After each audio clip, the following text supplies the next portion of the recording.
చీమలు కలకలం రేపాయి. జిల్లా కేంద్రం కరీంనగర్ డైరీలోని అభయ్ కుమార్ పాల ప్యాకెట్ కొనుక్కొని తన ఇంటికి వెళ్లారు. అయితే పాల ప్యాకెట్ విప్పి చూడగా చీమలు రావడంతో ఒక్కసారిగా అవాక్కు తిని అభయ్ కుమార్ కరీంనగర్ డైరీ యాజమాన్యం దగ్గరికి వచ్చి అడిగారు.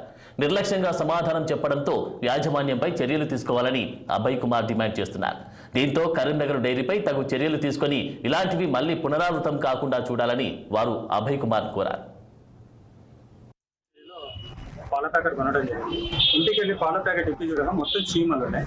వచ్చి ఇక్కడ యాజమాన్యాన్ని అడిగితే మాకు సంబంధం లేదు, పురుగులు ఎక్కడ వచ్చినా మాకు తెలియదు, చీమలు వస్తుంటే అన్న కావాలంటే ఇంకో ప్యాకెట్ ఇస్తుంది చూడన్నట్టు.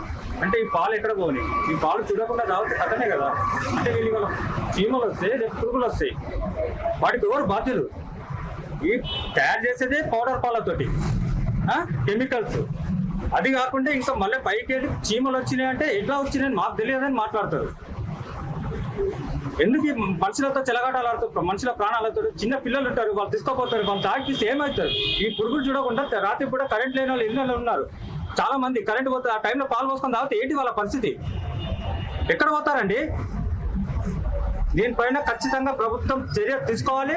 డైరీ మూసే వరకు ఇక్కడ నేను పెద్దపల్లిలో ఈ పాల కేంద్రాన్ని నడవనీయకుండా చేస్తాం.